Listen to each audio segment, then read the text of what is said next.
और इसके बाद आगे बढ़ते हैं, बात करेंगे एसआईआर की, जिसको लेकर के हंगामा बरपा हुआ है। पश्चिम बंगाल में स्पेशल इंटेंसिव रिवीजन यानी एसआईआर को लेकर आज सियासी टकराव अपने चरम पर पहुंच गया।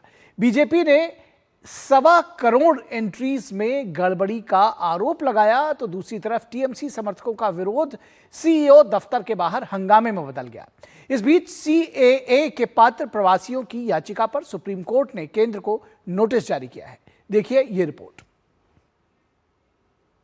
पश्चिम बंगाल में चल रहे स्पेशल इंटेंसिव रिवीजन एसआईआर के दौरान अनियमितताओं के आरोपों को लेकर राजनीतिक हलचल तेज हो गई है। बीजेपी ने सोमवार को आरोप लगाया कि 26 से 28 नवंबर के बीच मतदाता सूची में दर्ज की गई करीब 1 करोड़ 25 लाख प्रविष्टियों में भारी गड़बड़ियां हुई हैं। नेता प्रतिपक्ष शुभेंदु अधिकारी और बीजेपी विधायकों के एक प्रतिनिधिमंडल ने मुख्य निर्वाचन अधिकारी मनोज कुमार अग्रवाल से मुलाकात कर विस्तृत शिकायत सौंपी।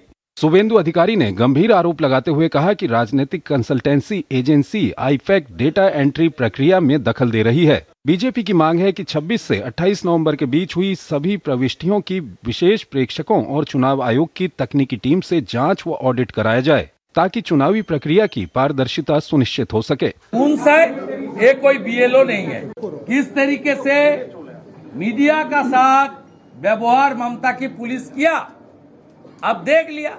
चुनाव आने वाला है, इस बार पश्चिम बंगाल की जनता ये लोग को उखाड़ के फेंकेगी। मुख्य निर्वाचन अधिकारी मनोज अग्रवाल से सीईओ कार्यालय में मुलाकात के बाद शुभेंदु अधिकारी के नेतृत्व में विधायकों का प्रतिनिधिमंडल जब बाहर निकला, उसी दौरान टीएमसी समर्थक बीएलओ अधिकार रक्षा कमेटी के मंच से सीईओ कार्यालय के सामने पहुंच गए। उन्होंने वहां लगे बैरिकेड तोड़ने की कोशिश की और शुभेंदु अधिकारी और भाजपा विधायकों पर अभद्र टिप्पणी की। शुभेंदु अधिकारी ने जब चुनाव आयोग के ऑफिस में बीजेपी एमएलए को लेके सीईओ मनोज कुमार अग्रवाल से भेंट करने के लिए आए, तभी यहाँ पे टीएमसी के सपोर्टर बीएलओ विरोध दिखा रहे हैं। इसी तरह चलते हुए यहाँ का जो माहौल है, फिर एक बार यहाँ का पारा चढ़ गया। इस बीच कांग्रेस नेता अधीर रंजन चौधरी भी बीएलओ से मुलाकात करने पहुंचे।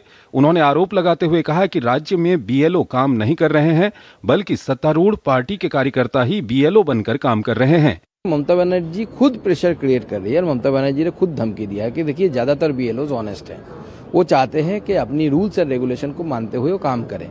लेकिन जब स्टेट के मुख्यमंत्री मंच से, खुले मंच से बोल रहे हैं कि आप याद रखिए आप सरकारी मुलाजिम हैं और आपको काम करना पश्चिम बंगाल सरकार के ही अंडर में है, तो कौन नहीं डरेगा।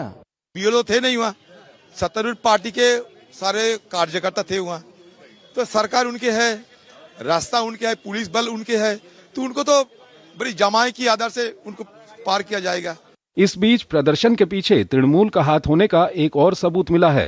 प्रदर्शन में हिस्सा लेने पहुंचे तृणमूल के नेतृत्व वाले राज्य सरकारी कर्मचारी फेडरेशन के संयोजक प्रताप नायक से जब पूछा गया कि आज कांग्रेस भी आई थी लेकिन उनके खिलाफ प्रदर्शन नहीं किया गया, केवल भाजपा को ही क्यों निशाना बनाया जा रहा है, तो इस पर वो कुछ जवाब नहीं दे सके। जो बीएलओ अधिकार कमेटी का कन्वीनर है वो बोल सकते हैं परमिशन हुआ कि नहीं हुआ। अगर परमिशन नहीं होता तो पुलिस हम लोग को यहाँ से हटा देता। जो बीएलओ हैं उन लोग के पास खड़ा होने के लिए हम लोग आए हैं। इस बीच चुनाव आयोग ने पश्चिम बंगाल में 2208 बूथों पर वितरित किए गए एन्यूमरेशन फॉर्म का संग्रह नहीं होने पर रिपोर्ट तलब की है। नागरिकता संशोधन कानून के तहत भारतीय नागरिकता के लिए पात्र प्रवासियों की ओर से दायर याचिका पर सुप्रीम कोर्ट ने केंद्र सरकार को नोटिस जारी किया है। ब्यूरो इनपुट के साथ विकास सारथी और सौरभ दत्ता की रिपोर्ट, डीडी न्यूज।